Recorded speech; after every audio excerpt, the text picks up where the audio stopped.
Xin chào các bạn. Vừa rồi mình làm thành công cái món bột đậu xanh rang. Thì có bạn yêu cầu mình làm bánh đậu xanh khô. Và mình cũng thực sự chưa hài lòng với cái công thức trước kia mình đã làm. Cho nên hôm nay mình xin trình làng một lần nữa cái món bánh đậu xanh khô ở Quảng Nam. Thành công ngoài sự mong đợi của mình luôn. Rất là vui mừng.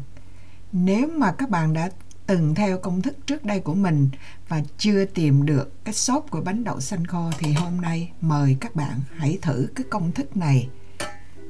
Mình xài là 100g đường, 100g nước. Mình bỏ vô là 1/8 muỗng cà phê muối. Nước mình đem mình nấu sôi lên, xong rồi mình bỏ đường vô. Trong đường đó thì mình cũng bỏ chung muối vô luôn. Bạn có thể khuấy, bạn có thể không khuấy để cho nó tự nó tan. Nhưng mà mình thì khuấy.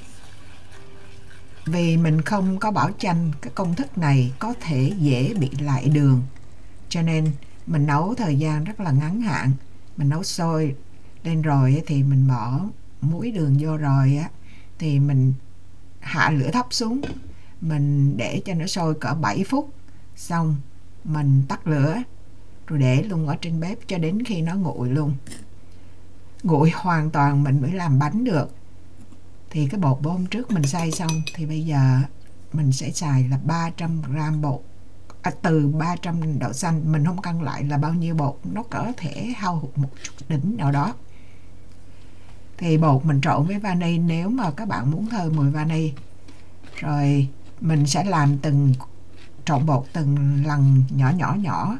Mỗi lần là mình lấy 1/4 cấp bột á. Cái cấp đó, cái cấp nhỏ này là 1/4 cấp. Rồi mình sẽ bỏ vô 1 muỗng canh nước đường. 1 muỗng canh nước đường này thì dung tích nó là 15 lít. Nhưng mà vì nước đường nó keo lại á, có nhiều khi mình đổ không hết á, nó còn dính lại trong đó thì các bạn có thể bỏ thêm vô. Cũng tùy theo cái lượng mà bột của bạn khô như thế nào á. Thì các bạn có thể là dùng tay để bóp, hay là bạn dùng máy bạn đánh cho nó nhuyễn, hoặc là mình dùng hai cái mà cạo bột như vậy, hai cái cạo bột bầm xong rồi thì mình chà mình lấy cái miếng nhựa đó mình chà lên cái mặt cái silicone đó thì nó sẽ nát mềm ra, nát ra thành bụi á.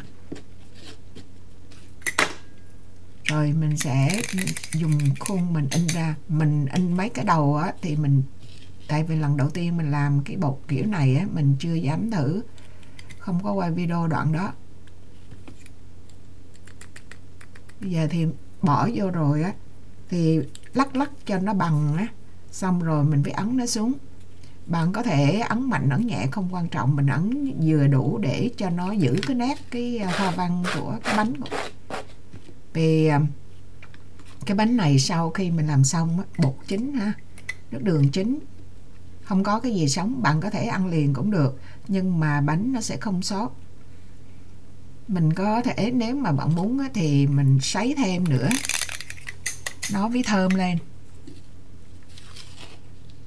Trung bình mỗi lần pha bột là 1/4 cấp bột đó với lại 1 muỗng canh nước đường á, thì mình làm ra được 3 cái bánh, hơn thua chút đỉnh nè.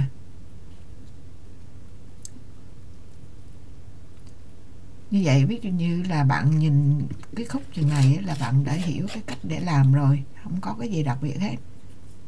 Và bạn thấy bột nó rời ra, nó càng rời thì khi mình nướng bánh nó xốp lắm, nó rất là xốp luôn. Bảo đảm với các bạn mình mò cái công thức này là phải nói là rất là lâu rồi, bởi vì quê mình là ở Quảng Nam. Thì cái bánh này họ bán rất là phổ thông, mà mình ăn thì nó giòn, nó xốp lắm. Mà mình làm ra, mình lúc đầu thì mình làm từ đậu xanh nấu chín rồi mình xay nhuyễn, rồi mình in ra thành bánh, xong rồi mình đem nướng nó thì là nó không không giống gì hết trơn, chỉ là giống như bánh đậu xanh ướt rồi mình nướng sơ sơ ấn khô lúc ngồi thôi, chứ nó không có cái xốp được. Rồi lần thứ nhì á thì mình cũng xay bột ra, rang đậu xanh xay bột ra mình làm, nhưng mà cũng không thành công là bởi vì mình xay bột còn không có được mịn, rồi nướng đậu xanh không có đủ thơm. Mà cái sai lầm nữa là mình dùng nước trong cái công thức, chính cái nước đó nó làm cái bánh của mình dễ bị cứng. Nếu mà bằng nướng mà nó cái bột của nó, tại vì khi nước vô là nó làm nở cái bột ra, rồi mình nướng lên nó giống như là bạn đã nấu nó dẻo ra rồi á, thì nó không có thể nào nó xốp được nữa. Còn cách này các bạn, trời ơi, ăn nó rất là ngon luôn, ngon vô cùng, nó xốp lắm. Mà chịu khó mình bóp chỗ này á, các bạn đừng có quở tại sao tay không làm cái này, mà các bạn mang găng tay bóp cái đó là vài lần là nó rách thôi. Còn nếu mà bạn không bóp cái đó thì bạn dùng cái miếng mà cạo bột á, scraper đó, thì các bạn đem chà 2 miếng, mình cứ chà đè nó xuống là nó cũng mịn nè. Nhưng mà mình thích làm mà bóp vậy chứ cũng mỏi tay lắm á.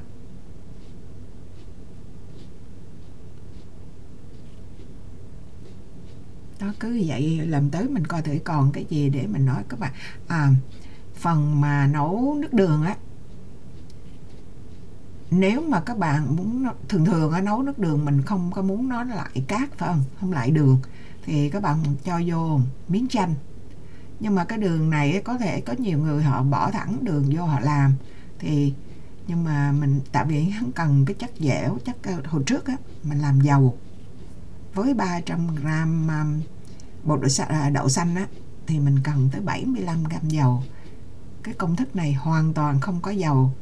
Cái chất mà để nó dính vô với nhau á là chỉ là cái nước đường này. Mà nước đường mình xài cho bạn thấy cái tô nước đường đấy là mình xài là 300g đường, nhưng mà mình chỉ xài có một nửa đó thôi.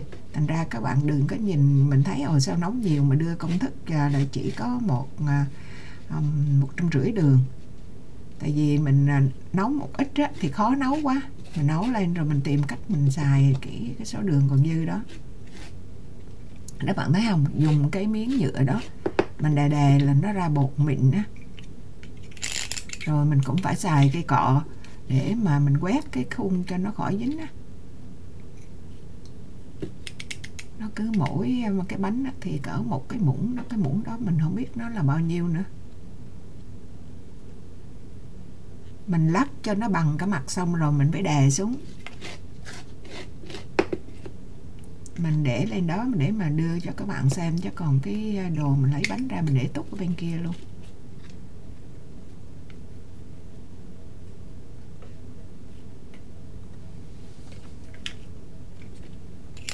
Đó, mỗi lần mình quét, nếu mà các bạn muốn những cái đường hoa văn nó nhỏ xíu mà nó rõ là mình phải quét, còn mình không cái quét cũng được, nhưng mà những cái hoa văn đó bạn không thấy cái nét nó sắc sảo.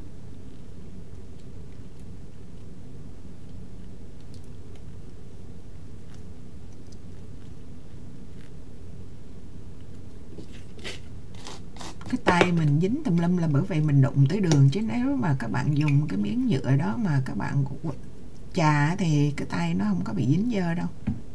Rồi sau khi làm xong á thì các bạn có thể bạn ăn liền cũng được. Còn một cái muốn sấy bánh á, là cái này là có thể nướng, gọi là nướng bánh, bởi vì mình nướng 350 độ ép, mình nướng nó 4 phút.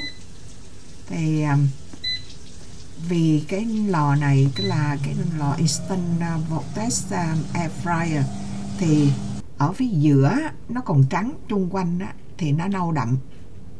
Ngộ ha. Bạn thấy một cái bánh bể đó không, là nó xốp đến nỗi mình mới cầm lên là nó rớt ra, mình phải để nguội rồi nó đường á nó mới lại dính trở lại. Chứ còn khi mình nướng á 350 độ ép như vậy á thì nước đường nó rời ra đó, mình đụng lanh chanh, mình đụng vô khi nó còn nóng là nó sẽ rớt ra, chứng tỏ là một cái bánh rất là xốp luôn. Ăn thử cái bánh này. Bây giờ bạn biết mình đang uống với cái trà gì không? Trà này á, là cái trà lá tía tô á, mình để phơi khô. Bạn thấy kìa, cái bánh á, đụng vô là nó xốp dữ lắm. Trời, mình không ngờ luôn á, mình làm thành công ngon hơn bánh bán á. Mình bảo đảm với bạn, mình ăn cái bánh, mình không biết lý do tại sao mà ngon hơn bánh bán, là tại vì bột mình làm mới tanh, hay là tại vì mình làm không biết sao mà ngon hơn á. Các bạn thử làm công thức này, bảo đảm các ai đã từng ăn bánh đậu xanh Hội An á, mà làm hoài không ra cái công thức chính xác thì bạn theo của mình đây. Bạn làm xong bạn còn thấy ủa sao mình giỏi quá vậy, mình làm còn ngon hơn nữa. Đó, giờ chứ kỹ lại, đây là lần đầu tiên mình làm cho đúng công thức, cái hồi trước giờ mình làm tùm lum hết trơn á. Tại vì tự mò làm thì thành ra nó những cái bạn nào mà đã theo cái công thức cũ của mình làm mà không hài lòng thì mình cũng xin lỗi các bạn nhé. Các bạn hãy theo cái công thức này thì như là một cái sự chuộc lỗi của mình. Thôi video của mình tới đây cũng coi như là xong. Cảm ơn các bạn đã theo dõi. Hẹn gặp lại các bạn trong những video kế tiếp. Bye bye.